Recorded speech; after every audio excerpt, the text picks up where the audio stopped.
Hello my dear student, this is Praveen Kumar, आपका science teacher. और आज हम डिस्कस करेंगे आपकी एनसीईआरटी की एक्सरसाइज जो कि है chapter forces in laws of motion से।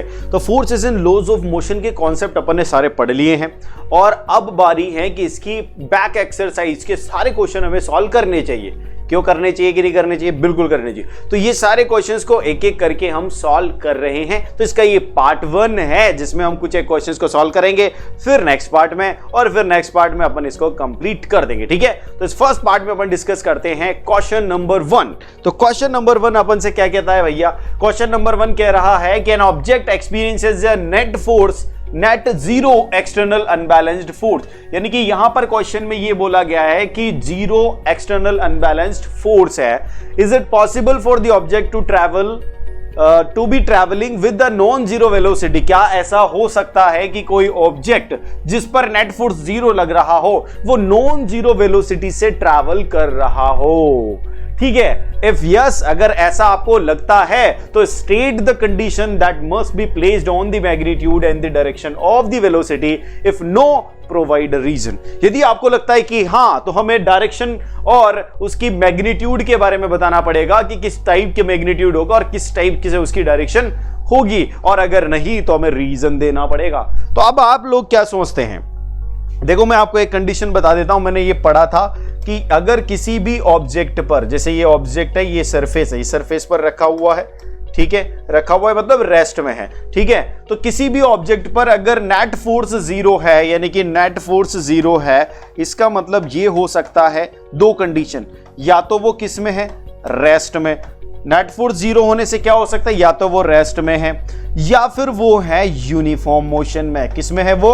यूनिफॉर्म मोशन में। तो यूनिफॉर्म मोशन का मतलब क्या होता है? Same velocity. यूनिफॉर्म मोशन का मतलब होता है सेम वेलोसिटी। मेरी बात ध्यान से सुनना, मैं आपको यहां बहुत अच्छे तरीके से चीजें समझाने वाला हूं। Same velocity. अच्छा, वेलोसिटी सेम रहती है तो वेलोसिटी के साथ तो मैग्नीट्यूड भी होता है। सेम का मतलब होता है मैग्नीट्यूड भी सेम और साथ के साथ डायरेक्शन भी सेम। क्या होगा? मैग्नीट्यूड भी सेम और डायरेक्शन भी सेम। ये होता है जब नेट फोर्स जीरो होता है। यानी कि एक कंडीशन है जिसमें मैं ये कह सकता हूं कि नॉन जीरो वेलोसिटी से मेरा ऑब्जेक्ट ट्रैवल कर रहा होगा यदि उस पर नेट फोर्स जीरो है। तो कर सकता है यहां पर यूनिफॉर्म मोशन में, यानी कि there is no change in the motion of an object. Motion यानी उसकी वेलोसिटी में कोई प्रकार का चेंज नहीं होगा, यानी जिस मैग्नीट्यूड से चल रहा था उसी मैग्नीट्यूड से चलेगा और जिस डायरेक्शन में चल रहा था उसी डायरेक्शन में चलेगा। तो क्या ऐसा आप बता सकते हो? इफ यस, यानी आपको बोलना है यस, और आपको रीजन भी स्टेट करना है, उसकी कंडीशन भी स्टेट करनी है कि कब होता है। जब नेट फोर्स जीरो होता है तो ऑब्जेक्ट यूनिफॉर्म मोशन में होता है, और यूनिफॉर्म मोशन में होता है तो उसका मैग्नीट्यूड रहता है सेम। ठीक है, यानी कि नॉन चेंजिंग मैग्नीट्यूड रहता है और डायरेक्शन भी रहती है सेम। बस इतना सा बताना है इसके अंदर। बहुत ही सिंपल सा था, बहुत ही सिंपल सा था। यानी कि सेम वेलोसिटी, इसका मतलब होगा magnitude as well as direction will remain same if it is moving with the uniform velocity. Is it clear? तो नेक्स्ट क्वेश्चन पे चलते हैं बच्चों। नेक्स्ट क्वेश्चन है हमारा बहुत ही सिंपल सा। When a carpet is beaten with a stick, dust comes out of it, explain. जब आप किसी कारपेट को स्टिक से बीट करते हैं तो उसमें से डस्ट पार्टिकल्स निकलते हैं, ऐसा क्यों? मेरी बात ध्यान से सुनना।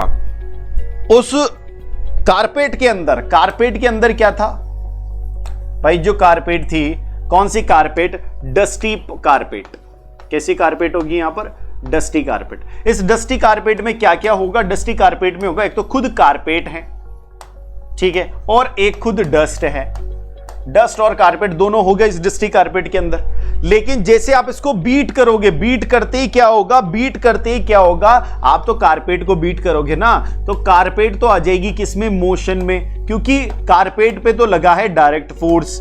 कब आएगी ये? जब आप इसको बीट करोगे।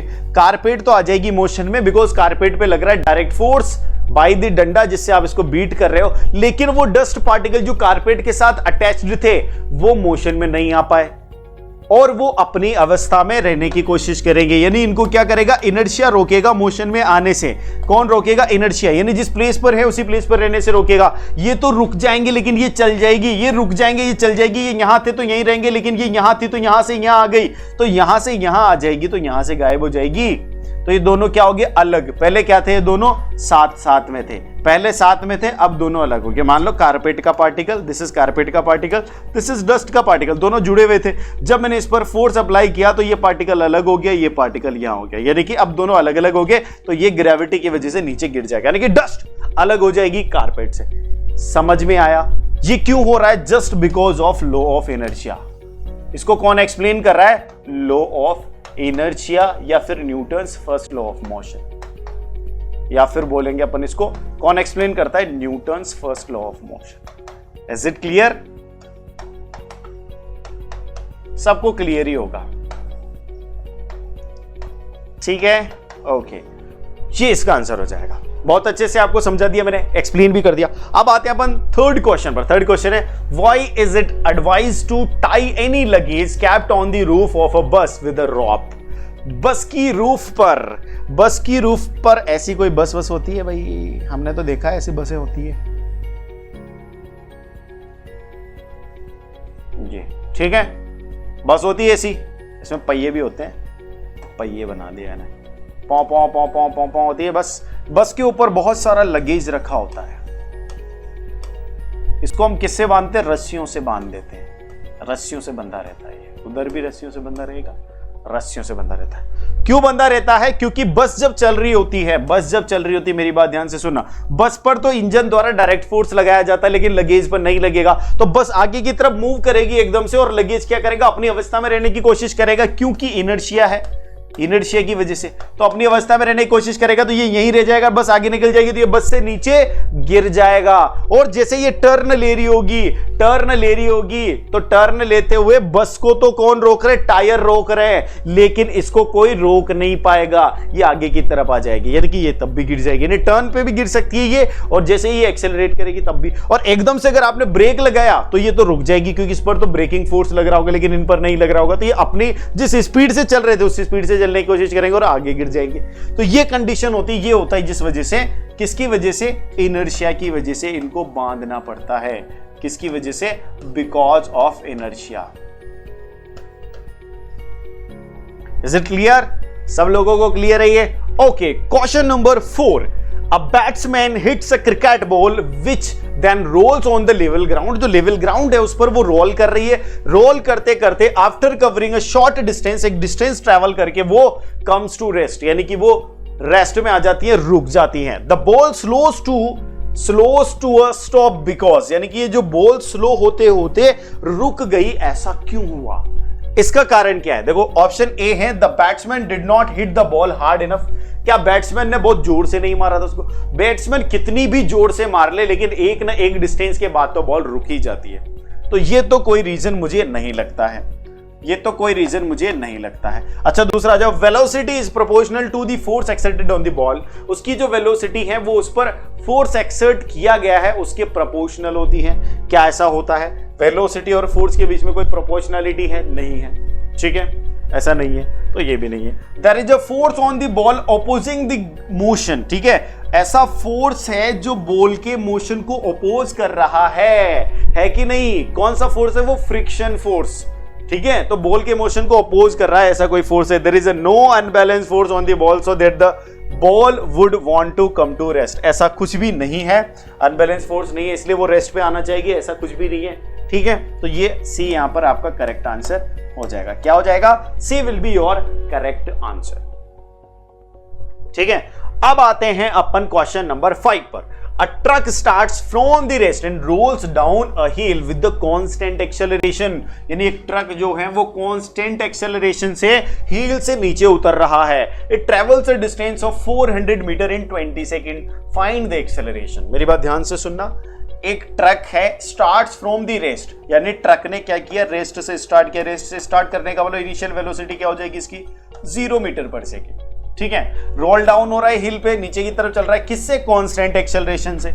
एक्सेलरेशन कांस्टेंट है लेकिन अपने को पता नहीं है, ठीक है। यहां पर लिख देता हूं मैं कांस्टेंट एक्सेलरेशन, ठीक है श्रीमान।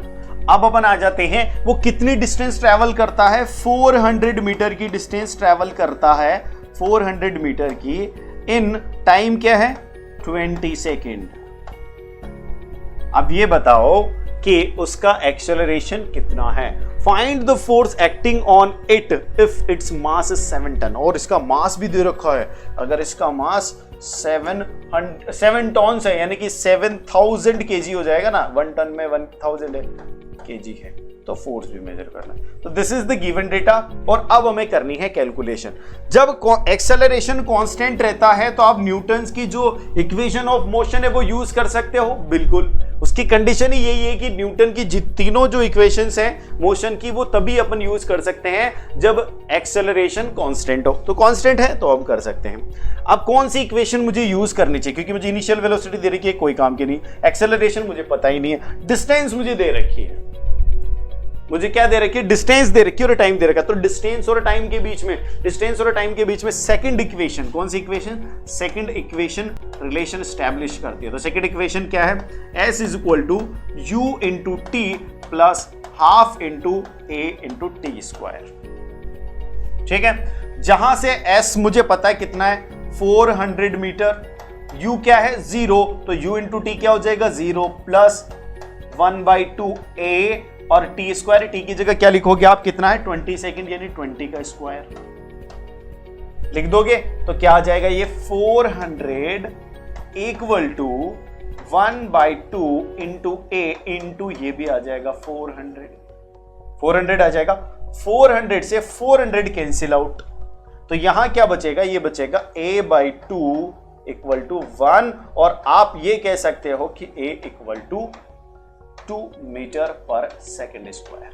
This is the constant acceleration by which it is accelerating. ठीक है, तो क्या आ जाएगा ये 2 मीटर पर सेकेंड स्क्वायर आ जाएगा। अब क्या पूछा है, एक्सेलरेशन पता चला, फोर्स पूछा है। तो फोर्स क्या होता है, न्यूटन्स सेकेंड लॉ से फोर्स होता है मास इंटू एक्सेलरेशन।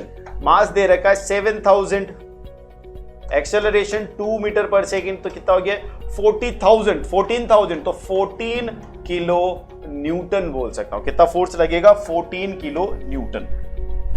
समझ में आ गया सबके? मुझे लगता है सब बच्चों को बहुत अच्छे से समझ में आ चुका होगा कि इस क्वेश्चन को कैसे सॉल्व करना था। ऐसा क्लियर? दोनों चीजें फाइंड कर दी, ये कर दी, फोर्स अपन ने कर दिया, कितना न्यूटन होगा 14 kilo Newton. Is it clear? Okay, अब हम आते हैं अगले क्वेश्चन पर। जो क्वेश्चन है बहुत ही important. A stone of 1 kg is thrown with the velocity of 20 metre per second across a frozen surface of the lake.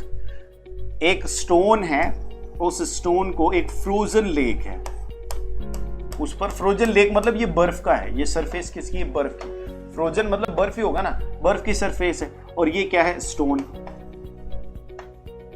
ठीक है, comes to rest after traveling a distance of 50 metre, यानी कि ये इस तरह से मूव कर रहा है, जिसको इनिशियल वेलोसिटी क्या दी है, इनिशियल वेलोसिटी दी है 20 मीटर पर सेकेंड। और ये कितना दूर चल के इस बर्फ की सरफेस पर ये चल के रुक जाता है। ये स्टोन जो है इस बर्फ की सरफेस पर चलकर रुक जाता है, यानी फाइनल वेलोसिटी क्या हो जाती है इसकी 0 मीटर पर सेकेंड। यही तो हो गया, रेस्ट पे आ जाएगा। कितनी दूर तक चलेगा ये चलेगा 50 मीटर।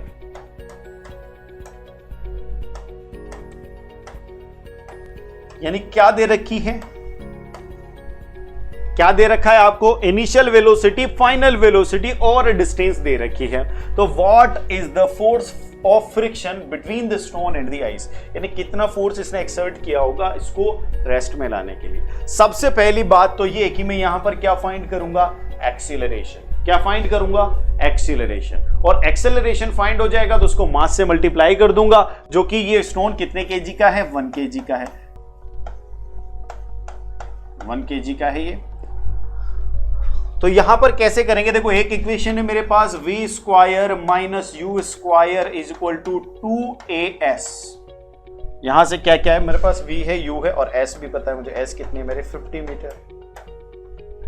लिख देते हैं, v यानी 0 का स्क्वायर, u कितना है 20, तो 20 का स्क्वायर हो जाएगा, is equal to 2 into a तो हमें पता ही नहीं है, s हमें पता है कितना 50 मीटर। Is it clear?